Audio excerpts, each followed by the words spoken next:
আমরা স্বাধীন ৭৮ বছর আগে, তবুও বলতে কেমন লাগে স্বাধীনতা যেন সমানভাবে পড়েনি সবার ভাগে। আমরা গর্ব করি স্বাধীন, আসলে অন্যের অধীন। চিন্তা করে দেখলে বুঝবে এখনো পরাধীন। কেউ বেকারত্বের সাথে, তো কেউ ধর্ষণকারীর হাতে। নারী পুরুষ নির্বিশেষে সবাই শিকার তাতে। নেই কোনো নিরাপত্তা, নারী হারাচ্ছে সত্তা। দেখেছো কিরাম স্বাধীন দেশে হচ্ছে মাতৃহত্যা।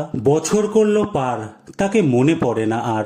হয়তো এ মাটিতে ভূমিষ্ঠ হওয়াই সবচেয়ে ভুল ছিল তার। যতই দেবী শক্তিকে করো পুজো, মণ্ডপে মাকে খোঁজো, বাস্তবিক দুর্গাকে রক্ষা করতে আমরা ব্যর্থ হচ্ছি আজও। চলে কাশ্মীরেতে গুলি, চড়ায় ধর্মের নামে শুলি।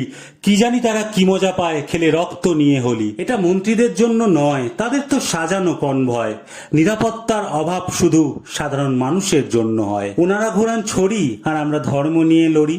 কোন ভগবানকে ডাকবেন সেটা নিয়েও বেশ কড়াকড়ি। লাভ নেই চেয়ে জবাব, এটা আমাদেরই তো স্বভাব। এখানে বাঙালি বিহারি মারাঠা পাবেন শুধু ভারতীয়র অভাব। কি মনে হচ্ছে শুনে এটাই স্বাধীনতার মানে? জাতীয়তাবোধ হারিয়ে শুধুই আত্মচিন্তা প্রাণে রাখি না স্বাধীনতার মান, হয়ে উঠি না একই প্রাণ। ভারতীয় হয়ে সবাই আমরা গাই এই স্বাধীনতার গান।